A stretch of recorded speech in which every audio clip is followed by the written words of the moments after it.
트럼프가 한마디 할 때마다 계좌가 흔들려. 호르무즈 봉쇄한다. 코스피가 빠져.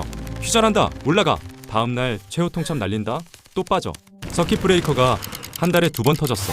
사이드카는 셀 수도 없이 발동됐고 매일 아침 눈 뜨면 뉴스부터 확인하게 돼. 오늘은 또 무슨 일이 터졌나? 내 계좌는 얼마나 더 빠졌나? 이런 하루를 몇 주째 반복하고 있어. 그리고 이 몇 주 동안 개인 투자자들이 코스피에 쏟아부은 돈이 25조 원이야. 떨어질 때마다 샀어. 싸졌다고 생각해서 샀어. 반등할 거라고 믿고 샀어. 그런데 이 사람들이 가장 많이 산 종목 10개의 평균 수익률은 마이너스 9%야. 코스피 전체가 7% 빠졌는데 개인이 직접 고른 종목은 그보다 더 많이 빠진 거야. 25조를 쏟아부었는데 시장 평균보다 못한 성적표를 받은 거지. 그런데 같은 장세에서 돈을 번 사람들이 있어. 이 사람들은 뉴스에 반응하지 않았어. 트럼프가 뭐라 해도 흔들리지 않았어. 대신 자기만의 기준이 있었어. 오늘 그 기준 4가지를 투자 나침반이 낱낱이 알려줄게. 영상 끝까지 보면 지금 이 장에서 내가 뭘 잘못하고 있었는지 그리고 앞으로 어떻게 해야 하는지가 명확해질 거야. 본론에 들어가기 전에 먼저 한 가지를 짚고 가야 해. 하락장에서 돈을 버는 방법을 알기 전에 왜 대부분이 돈을 잃는지를 먼저 이해해야 돼. 원인을 모르면 같은 실수를 반복하거든. 개인 투자자가 하락장에서 반복하는 패턴이 3가지 있어. 첫 번째, 감정으로 사, 감정으로 팔아. 3월 초로 돌아가 보자. 이날 코스피가 하루 만에 12% 빠졌어. 역대 1위야. 2001년 9.11 테러 때보다 더 많이 빠진 거야. 장이 열리자마자 매도 물량이 쏟아졌고 사이드카가 걸렸고 그래도 낙폭이 멈추지 않아서 결국 서킷 브레이커가 발동됐어. 시장이 20분간 멈춘 거야. 이날 계좌를 열어본 사람들 그 기분을 기억할 거야. 숫자가 그냥 빨간 게 아니라 시뻘건 거야. 마이너스 20%, 마이너스 30%. 종목에 따라서는 반토막이 난 것도 있었지. 이때 대부분의 개인 투자자는 팔지 못했어. 왜냐하면 너무 빨리 빠져서 손절 타이밍을 놓쳤기 때문이야. 아침에 장 열렸을 때는 이미 8%가 빠져 있었고 손절하자니 너무 아깝고 그래서 좀만 버티면 반등하겠지 하면서 버텼어. 그런데 바로 다음날 코스피가 9.6% 반등해 역대 최대 상승이야. 하루 만에 역대 최대 하락에서 역대 최대 상승으로 뒤집어진 거야. 자, 그러면 이날 개인 투자자들은 어떻게 했을까? 1조 5천억을 팔았어. 아, 드디어 올랐다. 빨리 빠져나가자. 이 심리가 작동한 거야. 잠깐 생각해봐. 가장 아픈 날은 공포에 잡혀서 꾹 참고 버텼어. 그 고통을 다 견뎠어. 그런데 그 고통의 보상으로 돌아온 반등을 안도감 때문에 스스로 잘라낸 거야. 하락은 다 맞고 상승은 스스로 포기한 거야. 이게 감정으로 매매하면 벌어지는 일이야.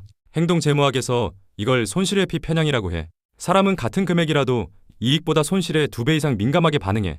그래서 수익이 나면 빨리 확정하고 싶고 손실이 나면 인정하기 싫어서 계속 버티게 돼. 결과적으로 이익은 항상 작고 손실은 항상 큰 구조가 만들어져. 이건 의지의 문제가 아니야. 인간의 뇌가 그렇게 설계되어 있는 거야.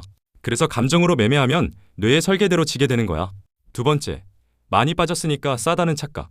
이번 달 개인 투자자 순매수 상위 종목을 보면 패턴이 보여. 삼성전자, 현대차, 기아, 현대로템, K뱅크, 네이버, 한국전력. 이 종목들의 공통점이 뭔지 알아? 3월 들어서 많이 빠진 종목들이야. 현대차가 23% 빠지니까 현대차가 이 가격이면 싸지 하면서 샀어. 현대로템이 21% 빠지니까 방산주의인데 여기서 더 빠지겠어? 하면서 샀어. 근데 문제는 가격이 빠진 이유를 안 봤다는 거야. 지금 유가가 얼마야? 배럴당 $100 근처야. 호르무즈 봉쇄 이후로 원유 수급이 불안해지면서 유가가 치솟았지. 유가가 오르면 자동차 회사들은 원가 부담이 급격하게 올라가. 철강 가격도 오르고 운송비도 오르고 소비자들도 차를 덜 사. 경기가 안 좋아지니까. 그러면 뭐가 일어나냐면 증권사들이 이 기업들의 실적 전망을 깎기 시작해. 올해 얼마 벌 거라고 예상했는데 유가 때문에 그만큼 못 벌 것 같다고 수정하는 거야. 주가가 빠진 이유가 단순히 시장 공포 때문만이 아니라 이 기업의 실적 자체가 나빠지고 있었기 때문인 거야. 이런 상황에서 많이 빠졌으니까 싸다고 판단하는 건 1만 원짜리 물건이 5천 원이 됐으니까 반값이라고 좋아하는 것과 같아. 근데 알고 보니 그 물건의 진짜 가치는 3천 원으로 떨어진 거야. 5천 원에 사도 여전히 비싸게 산 거지. 가격이 빠진 것과 가치 대비 싼 것은 완전히 다른 이야기야. 이 차이를 구분하지 못하면 하락장에서 싸게 산다고 생각하면서 실제로는 비싸게 사는 거야. 세 번째, 탄약 소진. 이게 사실 가장 치명적인 문제야. 떨어질 때마다 샀어. 처음에 빠졌을 때 좀 샀고 더 빠지니까 또 샀고 더 빠지니까 이번엔 좀 크게 샀어. 그러다 보니 이제 살 돈이 없어. 실제로 투자자 예탁금이 며칠 만에 6조가 빠졌어. 개인 투자자들의 현금이 급격하게 줄어들고 있다는 뜻이야. 현금이 바닥난 상태에서 한 번 더 빠지면 어떻게 돼? 물타기를 하고 싶어도 돈이 없어. 다른 종목으로 갈아타고 싶어도 돈이 없어. 할 수 있는 게 아무것도 없어. 그냥 빠지는 걸 쳐다보는 수밖에 없어. 그리고 매일매일 계좌가 빨개지는 걸 보다 보면 멘탈이 한계에 도달해. 그때 결국 터져. 됐어. 다 팔자. 패닉셀이야. 아이러니하게도 이 패닉셀이 터지는 시점이 보통 바닥 근처야. 가장 아픈 가격에서 가장 많은 물량을 던지게 되는 거야. 왜 이렇게 되냐면 처음부터 현금 관리를 안 했기 때문이야. 하락장 초반에 다 써버리면 하락장 후반에 손발이 묶여. 지금까지의 내용을 요약해줄게. 첫째, 감정으로 사고 감정으로 판다. 하락은 다 맞고 상승은 스스로 자른다. 둘째, 가격만 보고 가치를 안 본다. 많이 빠졌으니까 싸다고 착각한다. 셋째, 현금을 다 써버린다. 정작 바닥에서 아무것도 할 수 없게 된다. 이게 하락장에서 개인 투자자가 지는 공식이야. 그러면 같은 장에서 돈을 번 사람들은 뭐가 달랐을까? 딱 네 가지가 달라. 공통점 하나, 현금을 무기로 들고 간다. 이것부터 이야기하는 이유가 있어. 나머지 세 개를 다 알아도 이것 하나가 안 되면 나머지가 전부 무의미해지기 때문이야. 워런 버핏 얘기를 안 할 수가 없어. 지금 버크셔 해서웨이가 들고 있는 현금이 약 550조 원이야. 한국 1년 예산보다 많아. 작년부터 버핏이 주식을 계속 팔고 현금을 쌓았을 때 시장에서는 의아해했어. 왜 안 사지? 시장이 이렇게 좋은데? 그런데 지금 보면 이해가 돼. 이 사람은 폭풍이 오기 전에 우산을 미리 챙겨둔 거야. 비가 쏟아지기 시작하니까 다른 사람들은 비를 다 맞고 서 있는데 이 사람은 우산을 펼치면서 어디에 좋은 물건 없나? 둘러보고 있는 거야. 현금이 있는 사람과 없는 사람은 같은 하락장에서 완전히 다른 세상을 살아. 현금이 있으면 20% 빠졌을 때 좋아, 여기서 한번 사볼까 하면서 여유롭게 진입해. 현금이 없으면 20% 빠졌을 때 제발 더 이상 빠지지 마 하면서 기도해. 같은 20% 하락인데 한 사람에겐 기회고 한 사람에겐 공포야. 차이는 단 하나, 현금이 있느냐 없느냐. 그러면 실전에서 어떻게 하냐? 복잡하게 생각할 필요 없어. 전체 투자금의 최소 30%는 현금으로 남겨둬. 1천만 원을 투자할 수 있으면 700만 원만 주식에 넣고 300만 원은 현금으로 갖고 있는 거야. 이건 규칙이야. 시장이 좋을 때도 수익이 나고 있을 때도 지키는 거야. 아, 시장 좋은데 현금 놀리는 게 아깝다는 생각이 들 거야. 맞아. 상승장에서는 그 30%가 기회비용이야. 하지만 하락장에서는 그 30%가 생존의 도구이자 역전의 무기가 돼. 상승장에서 조금 덜 벌더라도 하락장에서 살아남는 사람이 결국 이기는 거야. 지금 예탁금이 바닥난 사람들 많을 거야. 이번엔 이미 늦었을 수 있어. 하지만 다음번엔 달라야 해. 이 원칙을 지금부터 세워. 다음 하락장에서 이게 너를 구해줄 거야. 공통점 둘, 한 번에 안 산다. 하락장에서 가장 위험한 문장이 있어. 여기가 바닥이다. 이 문장을 3월에만 몇 번을 들었어. 3월 초 코스피가 6% 빠졌을 때 여기가 바닥이다 했어. 근데 다음날 12% 더 빠졌어. 며칠 후 9.6% 반등했을 때 바닥 찍고 올라간다 했어. 근데 얼마 안 가 다시 서킷 브레이커가 터졌어. 3월 중순에 좀 회복되나 싶었더니 며칠 전에 또 6.5% 빠졌어. 바닥이라고 할 때마다 바닥이 아니었어. 이건 전문가도 마찬가지야. 바닥을 정확하게 맞출 수 있는 사람은 이 세상에 없어. 버핏도 못해. 레이 달리오도 못해. 바닥은 지나고 나서야 아, 거기가 바닥이었구나 하고 알 수 있는 거야. 그러면 돈을 버는 사람들은 어떻게 하느냐? 바닥을 맞추려고 하지 않아. 대신 나눠서 사. 방법은 간단해. 예를 들어 투자금이 900만 원이라고 치자. 시장이 고점 대비 10% 빠지면 300만 원을 사. 전체의 3분의 1이야. 20% 빠지면 300만 원을 더 사. 30% 빠지면 나머지 300만 원을 사. 만약 10% 빠진 데서 반등하면 300만 원만 투자된 상태에서 수익을 먹어. 나머지 600만 원은 다음 기회를 위해 남아있어. 만약 30%까지 빠지면 3번에 나눠 샀으니까 평균 매입 단가가 자연스럽게 낮아져 있어. 한 번에 올인한 사람보다 손실이 훨씬 적어. 이걸 코스피에 실제로 대입해보면 차이가 확 보여. 코스피가 6,300일 때 한 번에 올인한 사람은 지금 5,400이면 마이너스 14%야. 근데 나눠 산 사람은 어떻게 되냐? 고점 대비 10% 빠진 5,700에서 한 번, 20% 빠진 5,050에서 한 번, 그리고 아직 30%까지는 안 빠졌으니까 탄약이 하나 남아있어. 투입된 돈의 평균 단가가 5,375원절이야. 지금 5,400까지 빠졌는데도 플러스야. 같은 하락장을 겪었는데도 올인한 사람은 마이너스 14%, 나눠 산 사람은 오히려 플러스인 거야. 게다가 탄약도 아직 남아있어. 더 빠지면 한 번 더 살 수 있는 거지. 같은 기간, 같은 시장인데 방법 하나가 다른 것만으로 이 차이가 나는 거야. 분할 매수의 핵심은 수익을 극대화하는 게 아니야. 틀려도 괜찮게 만드는 거야. 여기가 바닥인가라는 질문을 안 해도 되게 만들어주는 거야. 내가 바닥을 못 맞춰도 괜찮은 구조. 그게 분할 매수야. 하락장에서는 맞추는 사람이 이기는 게 아니야. 틀려도 버틸 수 있는 사람이 이기는 거야. 한 번에 올인하면 한 번만 틀려도 끝이야. 나눠서 사면 3번 틀려도 살아남아. 공통점 셋. 빠진 주식이 아니라 버틸 주식을 산다. 이번 달 개인 투자자들이 가장 많이 산 종목들을 다시 한번 보자. 삼성전자, 현대차, 기아, 현대로템, K뱅크, 네이버, 한국전력. 이 종목들을 왜 샀을까? 많이 빠졌기 때문이야. 삼성전자가 이 가격이면 역대급 아니야? 현대차 23% 빠졌으면 반등 나오겠지. 이런 생각으로 산 거야. 그런데 결과는 코스피 평균보다 더 많이 잃었어. 직접 고른 종목이 인덱스보다 못한 거야. 왜 이런 일이 벌어지냐면 하락률만 보고 샀기 때문이야. 하락장에서 돈을 버는 사람들은 다른 걸 봐. 이 기업이 지금 이 폭풍 속에서 버틸 체력이 있는가? 이걸 봐. 기준이 세 가지 있어. 첫째, 이 기업의 실적이 지금 이 상황에 직격탄을 맞는 구조인지 아닌지를 봐. 지금 시장을 흔드는 게 뭐야? 중동전쟁, 유가 급등, 환율 급등이야. 그러면 유가가 올라갈수록 원가가 치솟는 기업은 설령 많이 빠져도 사면 안 돼. 빠진 이유가 있으니까. 가격이 더 빠질 수 있으니까. 반대로 유가가 올라가도 실적이 흔들리지 않는 업종이 있어. 오히려 유가 상승의 수혜를 받는 업종도 있어. 이런 종목을 골라야 해. 둘째, 이 기업이 현금을 얼마나 갖고 있는지를 봐. 불황이 오면 현금이 많은 기업은 버텨. 다른 회사가 쓰러질 때 오히려 저가에 인수를 하기도 해. 반대로 빚으로 겨우 버티는 기업은 불황이 길어지면 무너져. 기업도 사람이랑 같아. 현금이 있는 기업은 여유가 있고 현금이 없는 기업은 다급해.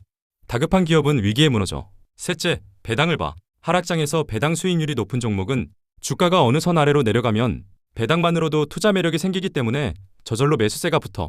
쉽게 말하면 주가의 바닥에 쿠션이 깔려 있는 거야. 배당이 없는 성장주는 이 쿠션이 없어. 떨어지면 끝없이 떨어질 수 있어. 하락장에서는 이 쿠션이 있는 종목이 마음도 편하고 실제로도 방어가 돼. 정리하면 하락장에서 종목을 고를 때는 얼마나 빠져넣느냐가 아니라 이 기업이 이 상황을 버틸 수 있느냐를 봐야 해. 많이 빠진 주식이 아니라 이 폭풍 속에서도 서 있을 수 있는 주식을 사야 해. 싸 보이는 주식과 진짜 싼 주식은 하락장에서 완전히 다른 결과를 만들어내. 공통점 넷, 감이 아니라 시그널로 움직인다. 하락장에서 가장 많이 하는 말. 여기가 바닥인 것 같다. 느낌상 여기서 더 빠지기는 힘들지 않을까? 이 정도면 충분히 빠진 거 아니야?